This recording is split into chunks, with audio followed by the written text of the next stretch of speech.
The iPhone 13's Touch ID is cancelled, and here is the magical reason why.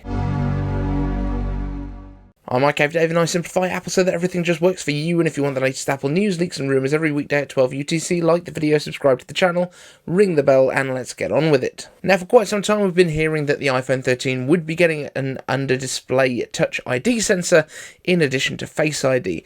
This is essentially to make it way easier to unlock your iPhone when your face is obscured, as they tend to be these days. Then, just a few days ago, we heard that this feature may have been cancelled, or at least held off until next year's iPhone, the presumptive iPhone 14. This was of course met with disappointment from a lot of iPhone users, especially those without Apple Watches to help unlock the phone when wearing a mask.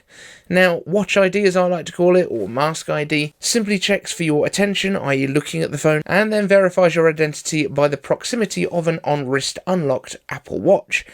But it does have its limitations. For example, it can't be used to unlock your keychain, to make Apple Pay payments, or any of the other stuff that needs a higher level of security on the phones.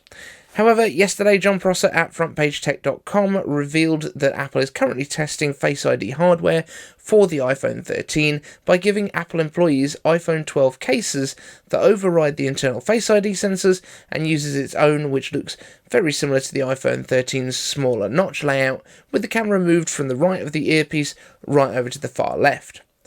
Now, John has apparently seen around 75 photos of the device and used the information from these to create renders with Renders by Ian to help protect his sources from any identifying marks on the hardware being traced back to them. Now, my initial reaction to this is that there was no way that Apple would still be testing hardware for the iPhone 13 at this stage. The iPhone 13 range is already well into production, however, the chances are that these are actually being used to train the software to make that more reliable ahead of the launch in just a few weeks' time. Why would these new sensors need training though?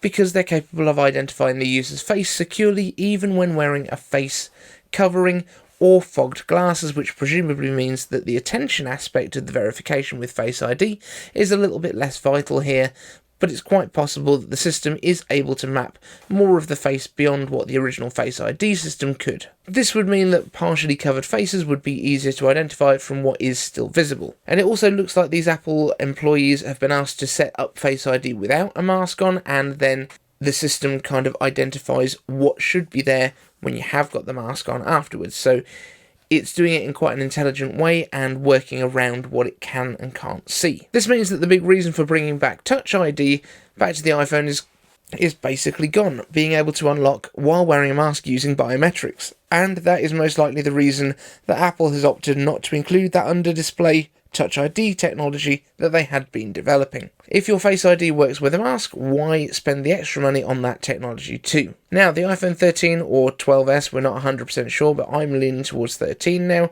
will also include a new camera layout with larger sensors, quite possibly adding the sensor shift image stabilization to the base level iPhones for the first time. It also brings the A15 SoC, which is expected to be around 20% faster than the A14, a smaller notch, and millimeter wave 5G in more locations around the world. These renders you're seeing right now, by the way, are from Apple Tomorrow on Twitter. The iPhone 13 Pro and Pro Max will add to these features with up to 120Hz ProMotion displays that can dynamically adjust refresh rates, ProRes video recording, a larger triple camera setup, and most likely an always-on display, again for the first time ever in an iPhone. Of course, in September and into the fall, we're expecting to see the new MacBook Pro 14 and 16 inch as well, with Apple Silicon M1X inside, new entry-level iPads, the iPad Mini, the iPad Air, AirPods 3, a Mac Mini with M1X, and a redesigned Apple Watch range, so there's plenty to get excited about.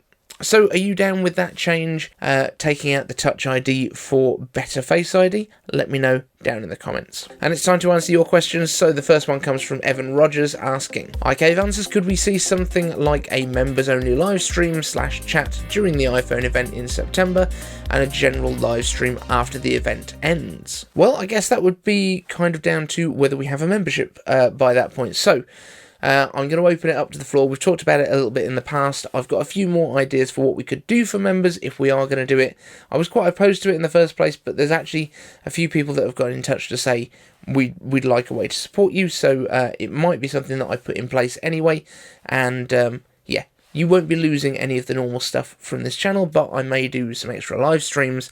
And I had an idea as well, if I have review products come in, that maybe we give them away to members of Patreon or YouTube memberships, whatever it happens to be. I need to have a look into the details, but I'm going to look into the details, I guess. So let me know down in the comments if you would be interested in joining that, and if you would be interested in joining an exclusive live stream during the events. Dante Burita asks, IK Answers, does one think M1X Max will be decent for gaming? We thinketh that the PC gaming via Parallels or crossover might become rather spiffing. Well, put it this way, you're going to have plenty of performance on tap for these things. However, I'm not sure that Parallels and crossover is the way that people are going to do it. I've got my fingers well and truly crossed that we're going to get Vulkan and Proton and Molten VK coming over from Steam, who are developing this stuff, which they use basically for running Windows games on Linux, and it should be fully applicable as well, with Molten VK being a layer between Metal on your graphics and the kind of Steam stuff. I feel like that might be the best way to do it, so fingers crossed, because a lot of games that were very much Windows exclusive can now be played on Linux because of what they've done with Proton. And I'd just love them to bring that to the Mac too. Brian Data asks, IK Answers, if Mac Minis are coming soon, they must be coming in the old form factor and not the Zeblo Prosa render style, because Apple has not registered a new form factor with the Eurasian Economic Commission. What do you think? Personally, I think the other option is more likely, no Mac Mini before 2022. This maximises profits for the M1X MacBooks Pro.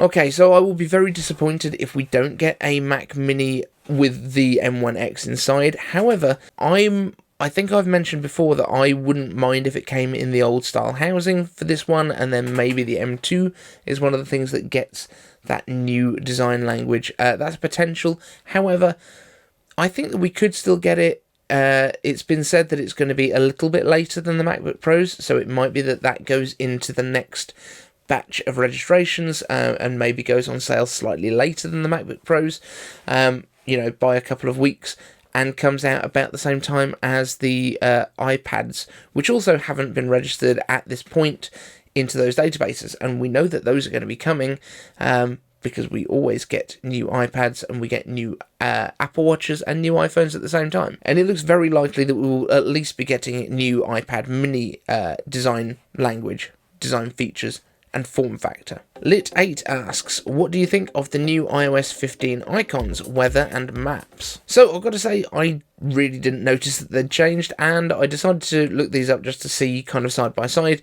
exactly how they look. Here is the weather one. As you can see, it's a little bit difficult to tell. The new one has got a little bit more transparency, I think, but it's like gradient transparency on the sun. So, there's that. And the maps one, they've taken off the interstate number. I think it's an interstate.